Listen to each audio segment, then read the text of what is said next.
بسم اللہ الرحمن الرحیم۔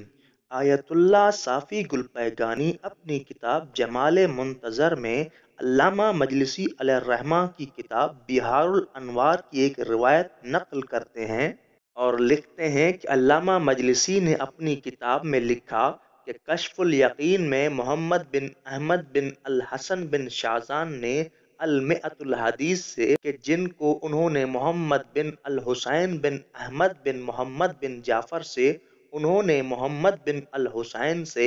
انہوں نے ابراہیم بن ہشام سے، انہوں نے محمد بن سنان سے، انہوں نے زیاد بن المنذر سے، انہوں نے سعد بن طریف سے، انہوں نے اسبغ سے، انہوں نے ابن عباس سے روایت کی ہے کہ انہوں نے کہا میں نے رسول اللہ صلی اللہ علیہ وآلہ وسلم سے سنا کہ فرمایا، لوگوں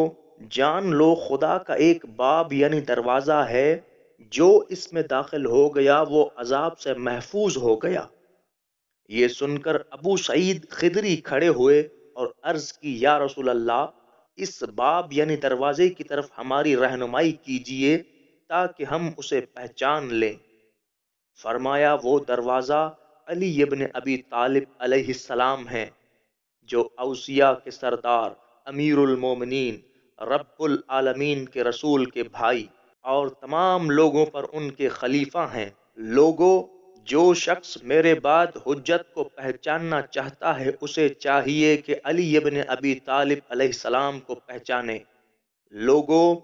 جو شخص بھی خدا کے ولی کی ولایت سے تمسک کرنا چاہتا ہے اس کو چاہیے کہ علی ابن ابی طالب علیہ السلام اور میری ذریت سے ہونے والے ائمہ کی اقتداء کرے کہ وہ میرے علم کے خزینہ دار ہیں۔ جابر بن عبداللہ انصاری نے عرض کی، اے اللہ کے رسول، ائمہ یعنی آپ کے بعد امام کی تعداد کیا ہے؟ فرمایا، اے جابر، خدا تم پر رحم کرے، تم نے مجھ سے پورے اسلام کے بارے میں سوال کیا ہے۔ ان کی تعداد مہینوں کی تعداد کے برابر ہے اور وہ کتاب خدا میں 12 ہیں جب سے خدا نے زمین و آسمان کو پیدا کیا ہے۔ ان کی تعداد ان چشموں کے برابر ہے جو موسیٰ ابن عمران علیہ السلام کے لیے اس وقت جاری ہوئے تھے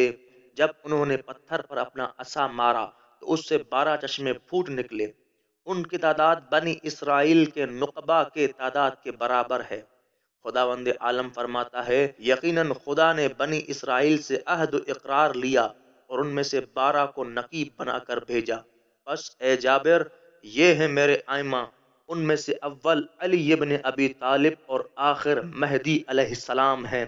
اسی حدیث کی محمد بن علی کراجکی کی کتاب استبصار میں محمد بن احمد بن علی بن شازان سے، انہوں نے محمد بن الحسین بن احمد سے، انہوں نے محمد بن جعفر سے، انہوں نے محمد بن الحسین سے، انہوں نے ابراہیم بن ہشام سے روایت کی ہے اور اسی کو غایت المرام میں ابن شازان سے، ترک عامہ سے، ابن عباس سے اور دیلمی نے ارشاد القلوب میں فضائل علی علیہ السلام کے متعلق اسی کو کچھ اضافے کے ساتھ بعض الفاظ میں اختلاف اور اضافے کے ساتھ نقل کیا ہے اور اسی کی کتاب الیقین میں اسبق سے روایت کی ہے اور انہوں نے ابن عباس سے باب 81 میں اور باب 133 میں نقل کیا ہے اور اس کتاب میں حضرت صلی اللہ علیہ وآلہ وسلم کے اس قول کے بعد کہ وہ تمام لوگوں پر آپ کے خلیفہ ہیں، یہ تحریر ہے جو شخص محکم و مضبوط رسی کو پکڑنا چاہتا ہے کہ جس کے ٹوٹنے کا امکان نہ ہو تو اسے چاہیے کہ علی ابن ابی طالب علیہ السلام کی ولایت سے تمسک کرے کہ اس کی یعنی علی کی ولایت میری ولایت اور اس کی اطاعت میری اطاعت، اور اسی حدیث کو بعض الفاظ میں کچھ اختلاف کے ساتھ مناقب المئہ میں نقل کیا گیا ہے۔ آپ تمام مومنین و مومنات کو